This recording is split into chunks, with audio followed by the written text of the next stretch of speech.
Good morning everyone. My name is Gianangelo M. Araneta and I am the second presenter to discuss the lesson 11, which is the sexual behaviors. So first, let's talk about what is sexual response dysfunction.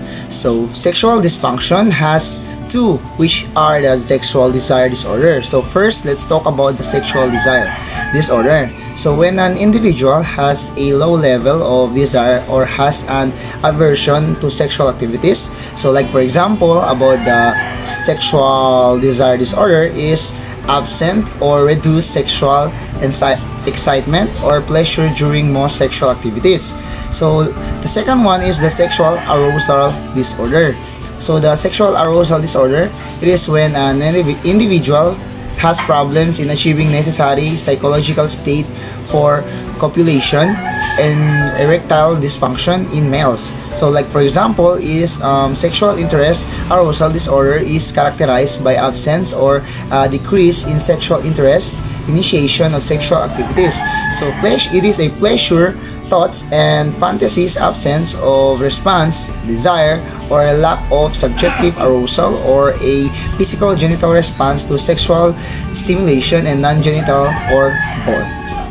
So the next one is the orgasmic disorder. So the orgasmic disorder is when an individual has problems in achieving orgasms, premature ejaculation among males. So male and female orgasmic disorder.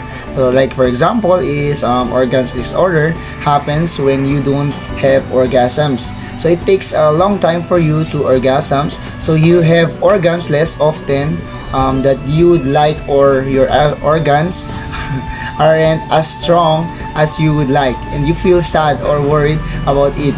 It is one of the most common sexual problems. The next one is the sexual pain disorder. So it is when there is an experience of pain during the sexual response circle. So like for example of the pain disorder is there are two sexual pain disorders. It is the dyspareunia and the vaginismus. So dyspareunia can be found in both men and the woman and involves pain during intercourse. So vaginismus only happens to a woman and involves contraction of the vaginal muscles, so which prevents penetration. So now let's talk about the paraphilias. So there are two, which are the paraphilia and the paraphilic disorder. So first, let's talk about the paraphilia. So paraphilia or paralytic erotic behaviors, it is involved intense and persistent interest in biting or cutting, spanking, strangulating, or whipping another person. While the paralytic disorder, it is paraphilias such as pedophilia, frotteurism, voyeurism, some forms of may result in imprisonment and lifelong registration as a sex offender. So some of these offenders also have significant personalities disorders.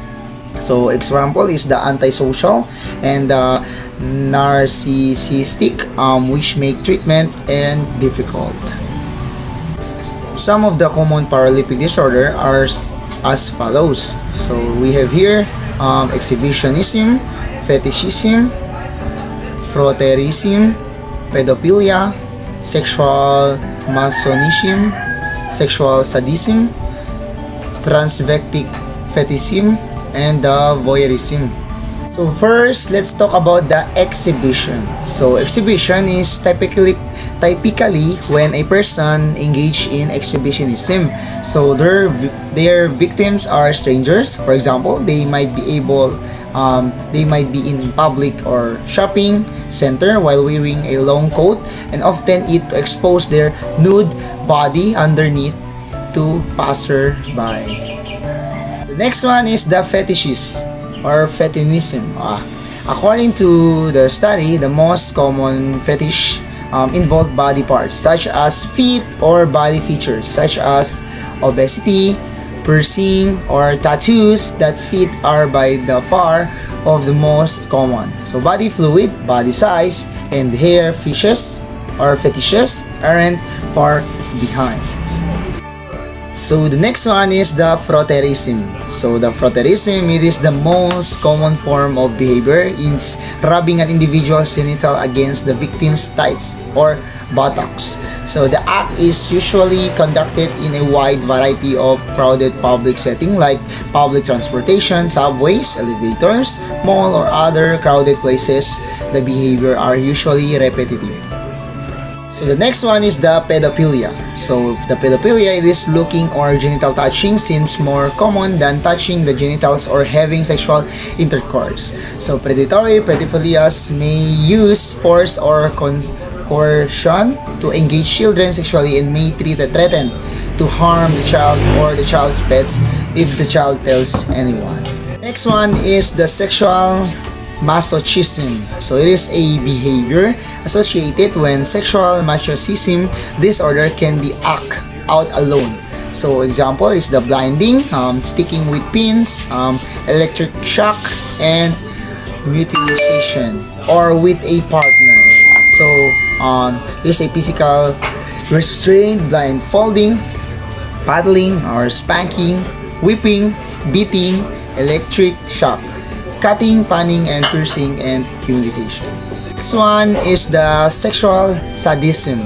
So it is a sexual sadism disorder. It is characterized by taking sexual pleasure from humiliation, fear, or another form of mental harm to a person. Sadistic acts include restraint such as ropes, chain, or handcuffs, or imprisonment, biting, spanking, whipping, or the next one is the transvestic fetishism. So it is such as cases cross-dressing men may engage in sexual activities in partial or full feminine attire with the consent of their partner. So when a partner is not cooperative, cross-dressers may feel anxious, depressed, guilty, and ashamed about their desire to cross-dress. So the last one is the voyeurism. So it is like for example, watching a person engage in sexual activities without their consent, begin filming or photographing another person without their permission. So enter an area illegally in order to watch people feel frustrated or stressed with you, can engage in those behaviors or